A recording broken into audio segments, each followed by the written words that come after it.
Assalamualaikum warahmatullahi wabarakatuh. Salam sejahtera bagi kita semua. Om Swastiastu, Namo Buddhaya, salam kebajikan. Perkenalkan, saya Dendi Ricardo Tarigan dengan NIM 123 1901226 dari Prodi Teknik Industri.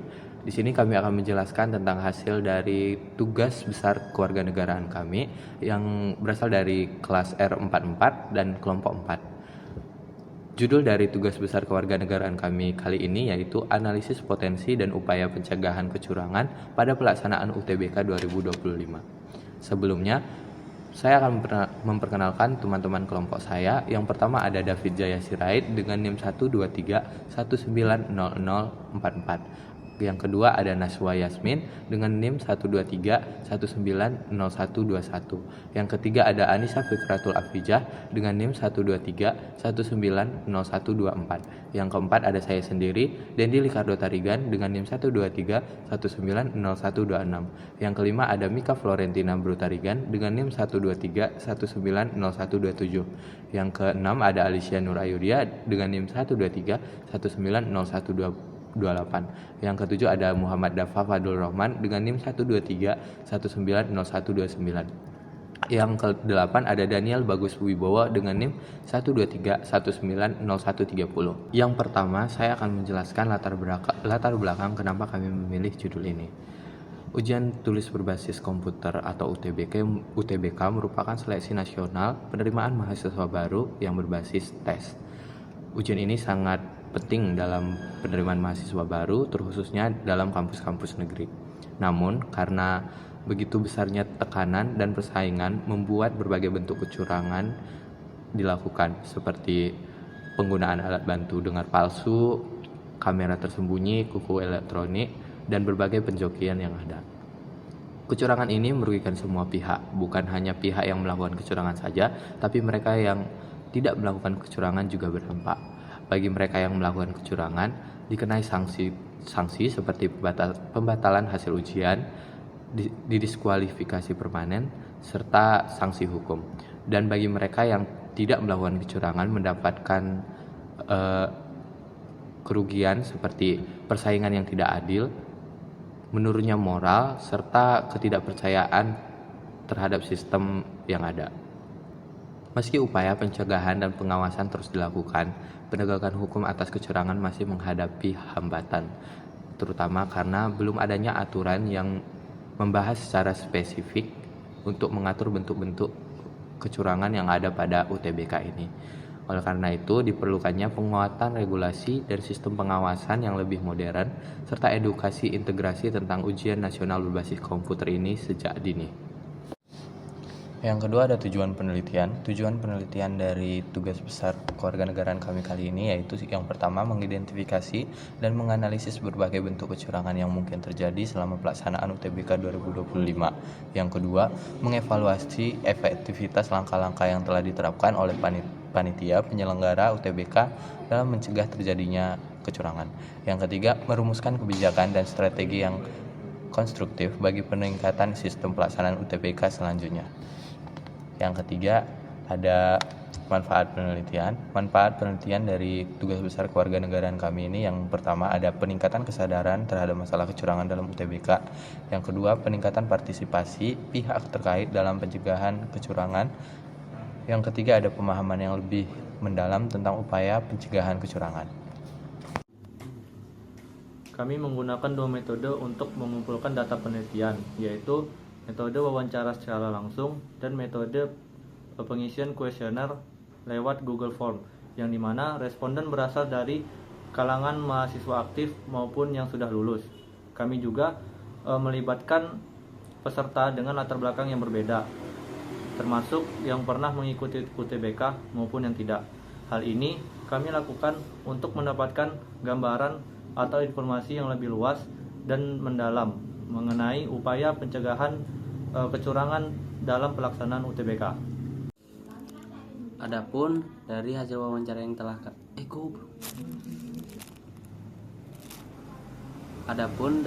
mini citizen yang telah kami buat, kami sudah melakukan wawancara dari 8 orang yang berasal dari kalangan angkatan 2024 yang baru saja tahun kemarin melakukan UTBK.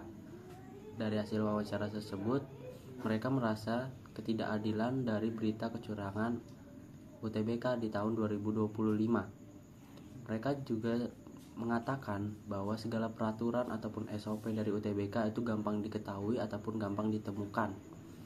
Dan juga dari mereka kita mengetahui bahwa bentuk kecurangan yang sering dilakukan dalam UTBK itu berupa contek-mencontek ataupun menyelipkan alat elektronik ke dalam ruangan UTBK. Dapat disimpulkan juga dari wawancara tersebut bahwa dari mereka merasa hak akan kebebasan untuk berpendidikan itu direbut oleh orang-orang yang tidak bertanggung jawab, bukan hanya dari peserta UTBK melainkan dari kalangan pemuda yang sedang berjuang untuk memperoleh pendidikan yang layak. Terdapat 50 responden yang telah mengisi kuesioner yang telah kami bagikan, diantaranya 73,8% merupakan peserta UTBK atau SNBT dan sekitar 26,2% bukan merupakan peserta SNBT atau UTBK.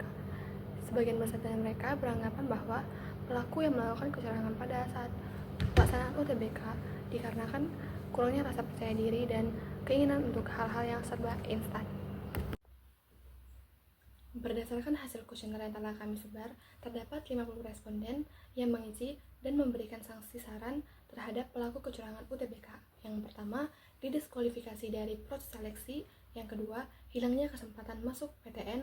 Dan yang ketiga, adanya sanksi sosial dan sanksi pribadi, yang dimana sanksi sosial adalah hilangnya kepercayaan masyarakat terhadap pelaku kecurangan, dan sanksi pribadi adalah adanya beban psikologis yang ditanggung karena rasa bersalah. Pencegahan kecurangan dalam SNBT atau UTBK menjadi langkah penting dalam menjaga keadilan dan integritas dalam proses seleksi masuk perguruan tinggi. Upaya yang dapat dilakukan yaitu dengan melakukan pengawasan yang ketat disertai dan pemeriksaan secara menyeluruh terhadap seluruh peserta ujian. Dengan pemanfaatan teknologi pendeteksi seperti verifikasi biometrik dan detektor logam yang menjadi alat penting dalam mencegah terjadinya kecurangan yang semakin canggih. Di sisi lain, pengawasan saja tidak cukup. Sanksi tegas juga perlu diterapkan untuk memberikan efek jerah terhadap para pelaku kecurangan. Namun, penerapan nilai-nilai kejujuran juga penting untuk dilakukan. Karena menerapkan dan menanamkan budaya kejujuran dan integritas lebih kuat daripada sekedar mengandalkan pengawasan secara teknis. Pendekatan terbaik yaitu dengan melakukan kombinasi di antara pengawasan yang ketat, sanksi yang tegas, dan penanaman nilai-nilai kejujuran. Diharapkan dengan menerapkan metode tersebut, kita dapat menciptakan sistem yang bersih, jujur, dan terpercaya. Oke, di sini saya akan menjelaskan kebijakan alternatif yang disarankan untuk memecahkan masalah. Kebijakan ini dibagi menjadi dua, yaitu kebijakan yang sudah ada dan kebijakan yang diusulkan. Kebijakan yang sudah ada adalah kebijakan-kebijakan yang diberikan oleh pemerintah untuk mengatasi segala kecurangan yang terjadi pada saat UTBK.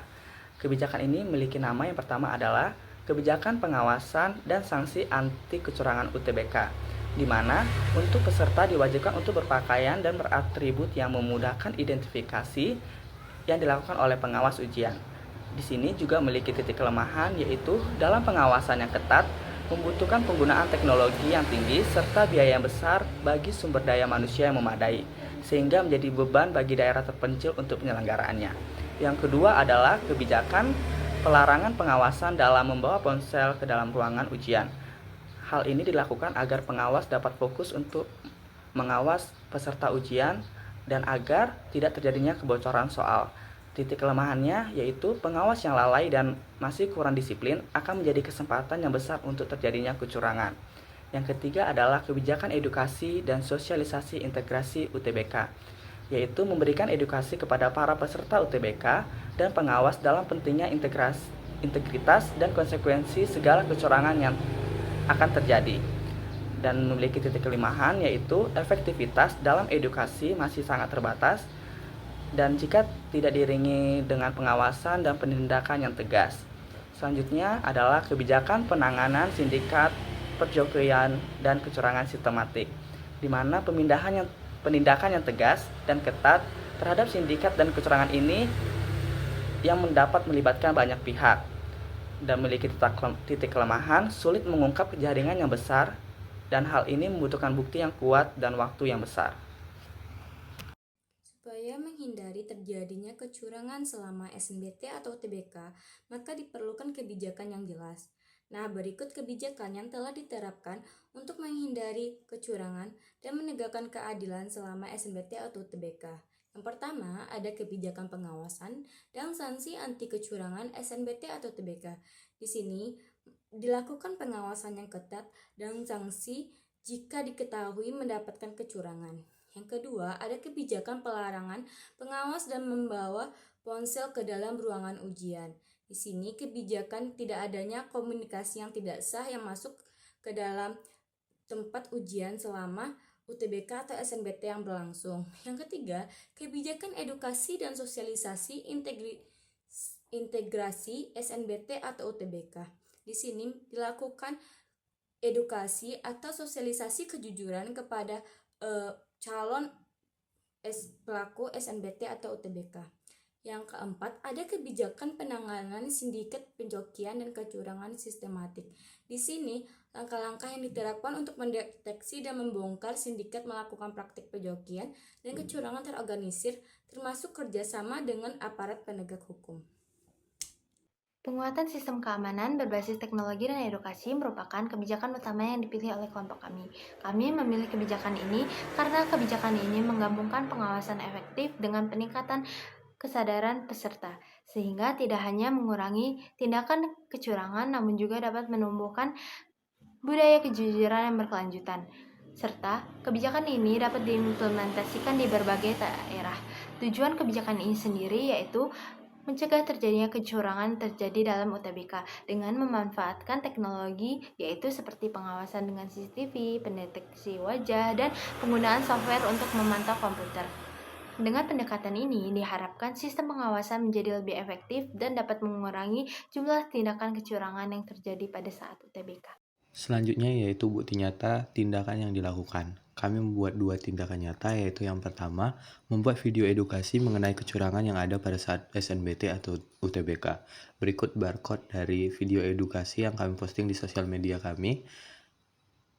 Dan yang kedua yaitu membuat poster untuk menyadarkan halayak bahwa kecurangan yang dilakukan saat melaksanakan SNBT atau UTBK itu sangat tidak pantas. Kami membuat 2 poster, yaitu dampak kecurangan pada pelaksanaan UTBK atau SNBT serta upaya penanggulangan pelaksanaan UTBK.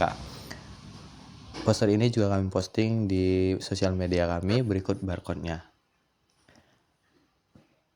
Terakhir, kesimpulan. Kecurangan dalam UTBK masih marak terjadi, seperti mencontek, penggunaan joki, dan alat elektronik tersembunyi. Mayoritas responden menilai tindakan ini tidak adil dan dilakukan oleh mereka yang kurang percaya diri. Pencegahan paling efektif adalah edukasi dan sosialisasi. Solusi utama yang diusulkan adalah penguatan sistem keamanan berbasis teknologi dan peningkatan edukasi integritas. Sekian dari kami. Dari kelas kewarganegaraan R44, kelompok 4. Terima kasih. Assalamualaikum warahmatullahi wabarakatuh. Shalom, Om Swastiastu, Namo Buddhaya, salam kebajikan.